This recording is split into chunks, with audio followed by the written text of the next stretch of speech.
you'll see I have two of my liquid data sets into my Google Sheet. Once I have all three of them, that's when I should start this next step of making the graph. But so that you understand how to make the graph, I'm just going to use two. So I've labeled them water here and saturated salt solution. I would put my vegetable oil data below. Now, in order for me to properly make a graph, I need to put all of this data into a new sheet in a very specific way. So I'm going to click this plus sign down here, and it's going to make a new sheet for me. I had already made another one on my own, so that's why it's labeling it sheet 3. But you need to make a new sheet over here. If I two-finger click here, I can rename it. So here's where I'm going to say graph, just so I know when I open this file that this is where my graph is going to live. So I'm going to go back and I can rename this. Maybe this is my data. So what I need to do is I need to get into this graph all of my volume data into one column, okay? And then I'm going to have my water data in one column, my saturated salt solution data in another column, and then my vegetable oil data in another column. I'm going to make this one bigger so I can see the whole title. Now, let's go one at a time. It's really important that you do not mix up your data, that you're following along and making sure you're copy and pasting correctly. So I'm going to start with water. Here's my volume values. I'm going to click and drag so I select all of them. Then I'm going to Command C to copy. I'm going to go to this one.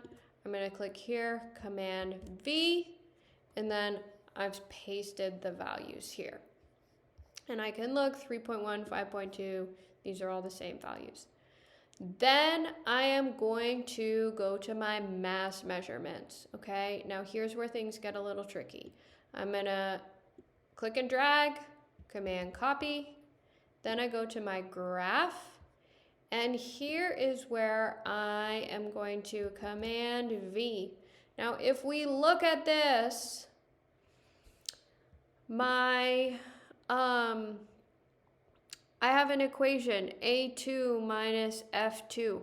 Well, the computer thinks that I am taking A2 here and subtracting F2 over here because that's what we did in this spreadsheet. Well, but we don't have the same values in the same cells over here. So what I need to do, I'm going to get rid of this. And what I need to do is when I Command V, I'm going to get this little clipboard down here, and I need to paste the values only.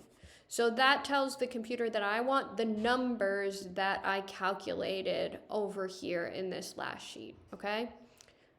So paste values only. So now I have my water data. Now I'm going to go to my saturated salt solution, volume, Command C, Command V in my volume column. The reason I don't have to paste values for my volume data is because we didn't do any calculations with our volume data. Then I go to the mass of my saturated salt solutions, select all of those, Command C. Now here's my columns for saturated salt. So I'm going to start here and I'm going to do Command V, click the clipboard, paste values only. Okay. So now I have my volume of water and my mass measurements for water. I have my volume measurements for saturated salt solution. I have my mass measurements for saturated salt solution. Then I would have a third set of volume measurements and a third set of mass measurements here, okay? Now, I am going to, when I'm ready to make my graph, I'm going to click and drag. I'm going to highlight all of the data I want to go into my graph. Then I'm going to click Insert, Chart, and then here is my graph. Now, if we look over on the right, this tells us about what is shown in the graph. It's important to double check to make sure that the program has correctly formatted the graph. So I can see here the x-axis is showing volume measurements. That's what I want to go on the x-axis. Then on the y-axis, it is showing my water data and saturated salt solution.